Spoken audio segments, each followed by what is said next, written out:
How to talk to your kids about body piercing. It's a parent's guide to piercing, coming up next on Body Piercing Basics, episode number 64, so stick around!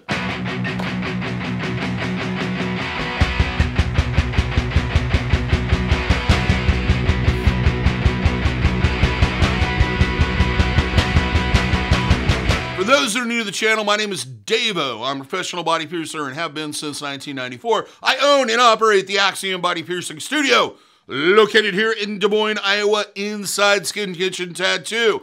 So when I talk to you about these things, I'm talking to a level of expertise as someone who has been in the industry, body piercing, for well over 25 years. So let's get into it.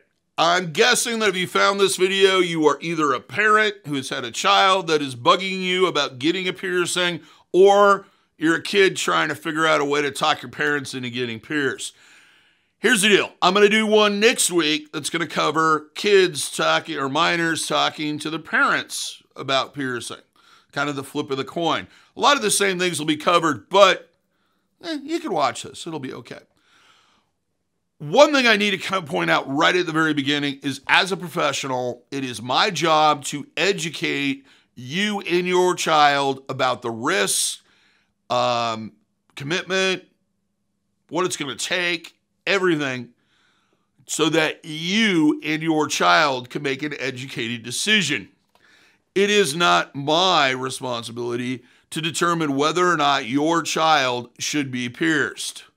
Of course, there are situations with anatomy and etc. where, yes, I will make a decision that, no, this is not the best option for them.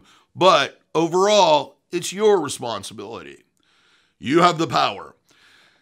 Now let's go into some legal things here and let you know. It varies greatly from state to state, country to country.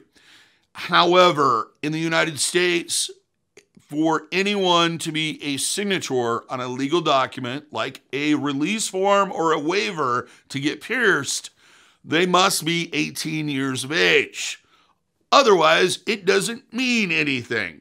Meaning, children, if you are thinking about getting pierced and you found somebody that'll pierce you under 18 because they're cool like that, realize that by doing so, they are opening themselves up to liable if something goes wrong during the piercing or after, or if the parent, your parent, or guardian is upset about the piercing.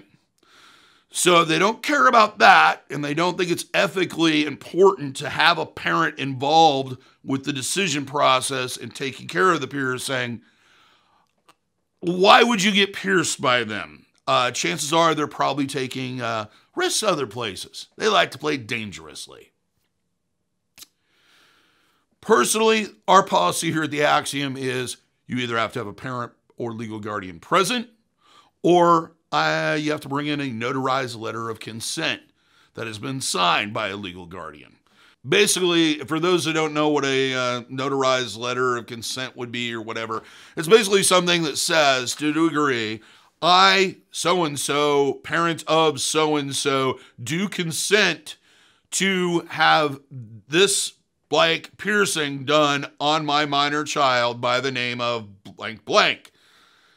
Then you take it to a notary. You sign it in front of the notary so that there's third-party verification that you, the legal guardian and parent of that child, did in fact consent to them being pierced. Otherwise, personally, you send them a note, and I'm not going to do it unless it's notarized. And that standard is pretty much throughout the industry and something that you should kind of look for. One of the most common questions right from the start I get is, what is the right age to get a piercing?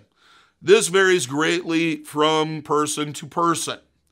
From a piercer standpoint, it is best that they have reached a kind of permanency in their anatomy, meaning they have ended with growing. The younger they are, the more likely that after the piercing is healed and everything else goes great, that by the time they reach adulthood, the positioning of that piercing may be off or wrong or cause issues.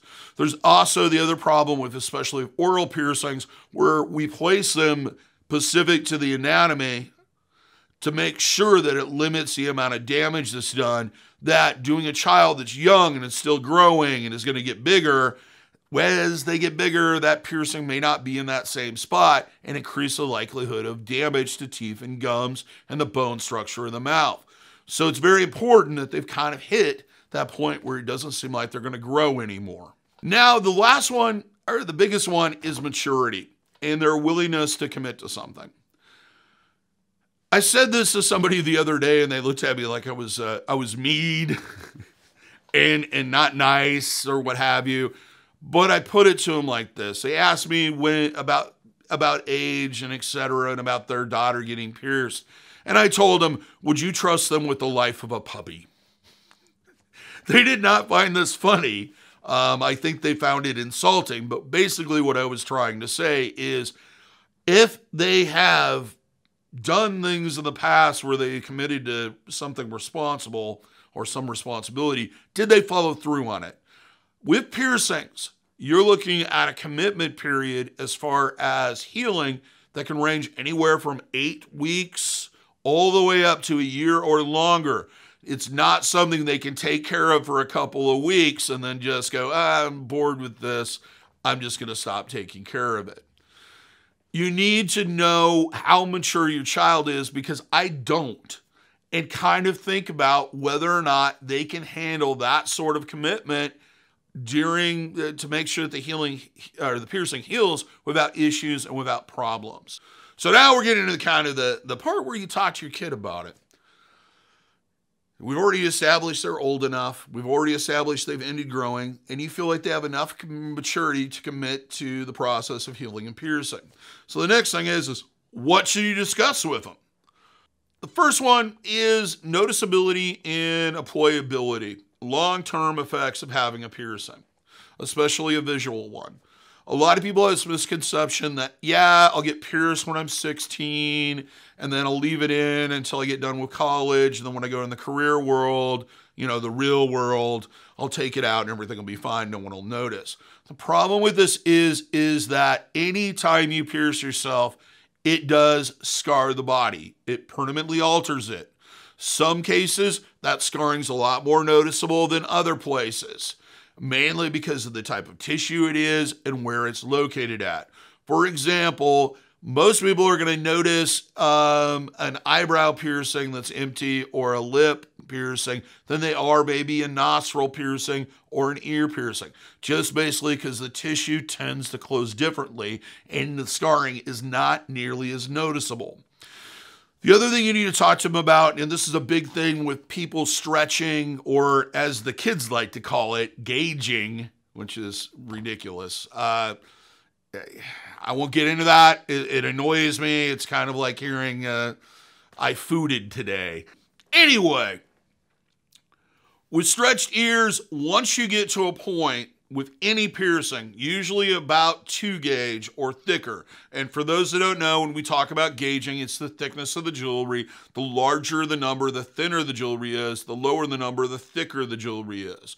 So when you get to a point of about 2 gauge and you start going beyond that, it gets to a point where that elasticity of the tissue and its ability to close that piercing ceases to exist. So if you stretch your ears out to the size of a quarter, it isn't, once you remove the jewelry, that is not going to go back to normal tissue, and it's going to be extremely noticeable. The thing is that a lot of kids have found too late that once they entered the job market, they weren't getting hired because of that thing they did when they were 16. And it would require plastic surgery to reconstruct and reconnect the lobe.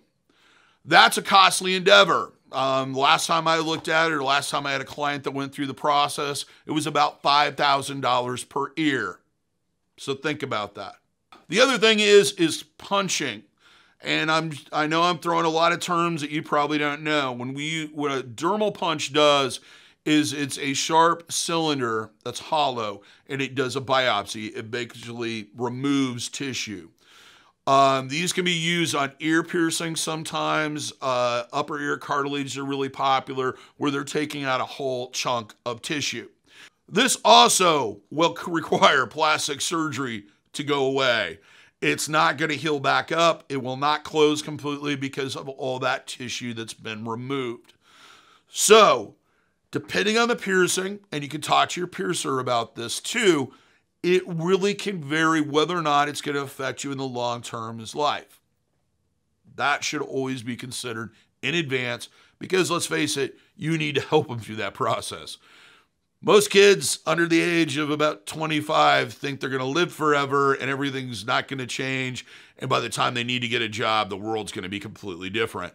You, as an adult and a parent and someone who has probably been through some of this in one way or another, already know that isn't the case. The other thing would be the risks that are involved. Basically, especially with oral piercings, where there can be risks to enamel and gums and the bone structure in your mouth, the risk of scarring or excessive scarring with certain piercings, the possibility of the piercing rejecting and leaving really bad scarring. All of those things, those risks that are involved with particular types of piercings, you should discuss with the piercer and your child in advance. The final thing is commitment. Basically, talk to them about it. If that piercing is going to take 6 months to heal, talk to them about how that is a commitment that they need to go forward with, and they can't just stop it. The other thing is if they're involved in any type of sporting activities or competitive activities or organized hobbies in which jewelry will need to be removed to participate. You cannot take the jewelry in and out a lot of times without losing the piercing, especially with certain piercings that close faster, without losing the piercing. It's not healthy. It's not good for the piercings. Piercings like to have that jewelry stay in. So if they're involved in soccer or football or baseball, or they're on the cheer squad, or they're involved in drama, or they're on the crew team, and they're going to have to take it out for 2 or 3 hours to compete every couple of months or every couple of weeks, that's something you really do need to consider beforehand and talk to them about, and talk to whoever's in charge of that particular activity, the coach or team leader or whatever, and find out what their policies are on piercings beforehand. Otherwise, you're going to be calling your piercer a couple weeks into the process and going, oh, Junior has to remove that nostril ring. Is it going to be okay to leave it out for 2 hours? And you're going to be told, no, it isn't. And basically, Junior's going to have to make the decision of either not competing or taking the jewelry out and letting the piercing close. Now let's talk about some lifestyle changes that are going to affect pretty much every piercing. The first one being is swimming. You can't swim with a piercing that's healing. And the reason being is that it's an open wound. There is no way to find water. I don't care if it's a pool or it's spring water or if it's ocean water that isn't full of contaminants and microorganisms that will cause infections or other problems. So basically, if the piercing is going to take a minimum of 6 months, that's 6 months that they're not going to be able to swim. Vacations will be another thing. If you guys have planned out some family vacation, they're not going to be able to swim while they're on vacation, and they will have to continue to take care of the piercing during the vacation. And because they're in an environment that isn't possibly as clean as your home, they're going to have to be extra diligent during that period of time as far as cleaning and take care of it and practicing cross-contamination and all that fun stuff that goes with healing a piercing. So they should understand that that's a commitment, that part of the commitment may be going on vacation and not be able to swim. Another thing to talk about is, or consider, is possible medical procedures that are coming up in their future. If it's some type of oral surgery, or if it has something to do with athletics or what have you, if they have any type of medical treatment, MRIs, CAT scans, etc., x-rays, they may be required to remove the jewelry. We go back to the same thing I was talking about with the sports. You can't take it out for short periods of time, usually without having some form of issue.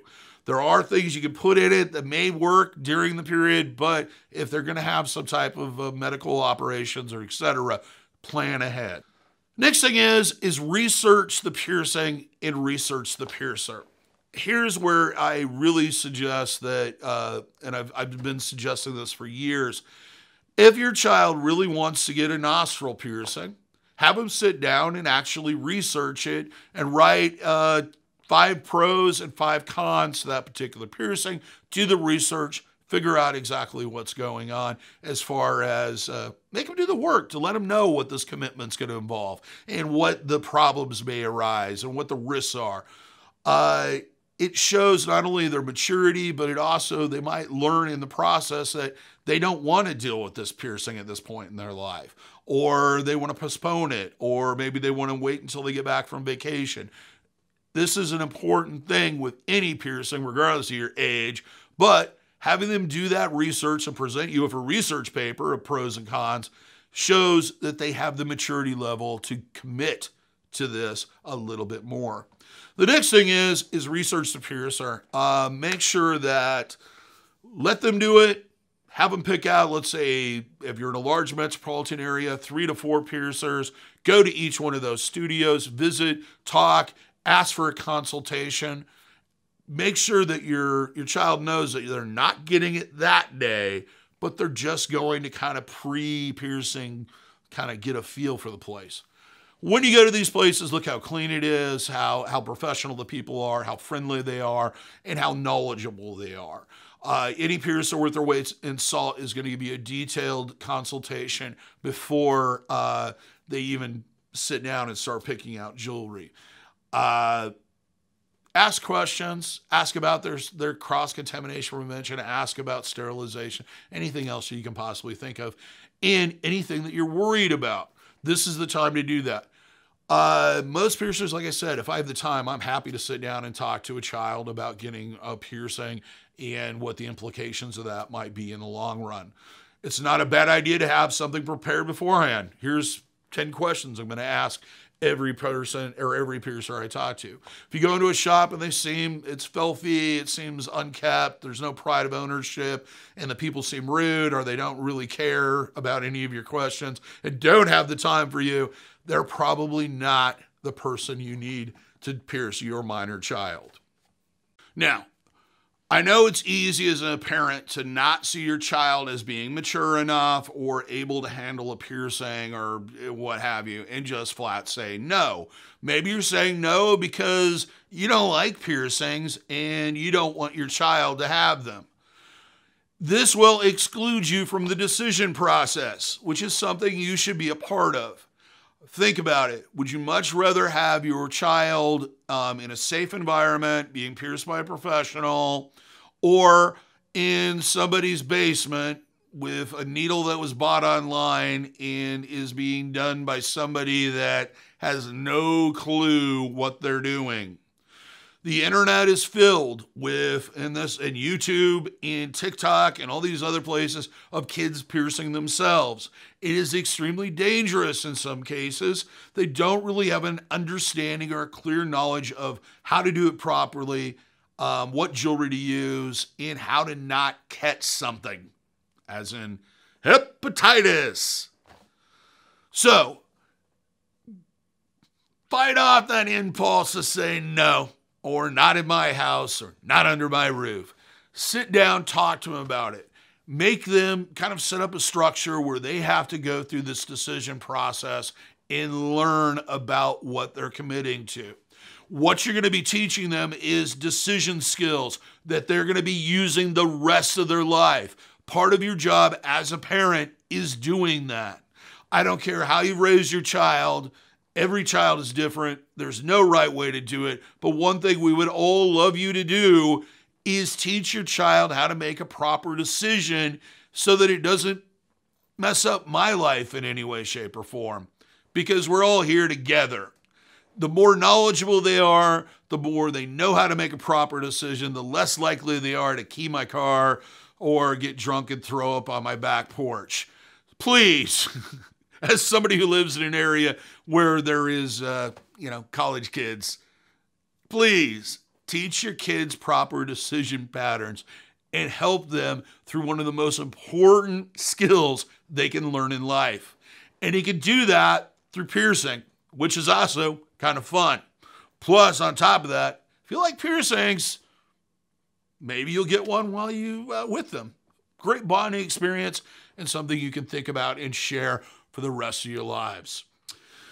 So that's about all I have to say on that subject today. I hope I've helped a little bit. I hope I've given you a lot of good information. I hope I've made maybe the stress level drop a little bit. We all have that nagging thing where they keep asking us over and over and over again. And hopefully this can kind of diffuse some of that and help them through the process and help you through the process. If you liked the video, give me a thumbs up. Let me know you liked it. I like it when you like it. If you haven't subscribed, please subscribe. We post roughly 4 to 5 videos a week focused on education on body piercing and tattooing. Hit the notification bell so you're notified every time we post something. If you feel like I missed something or I said something that was confusing and you want a better answer, or you have something to share, maybe through your experience of having a minor child and going through the piercing process, please leave a comment. We love to share information. Part of our goal here is growing a community that people share knowledge.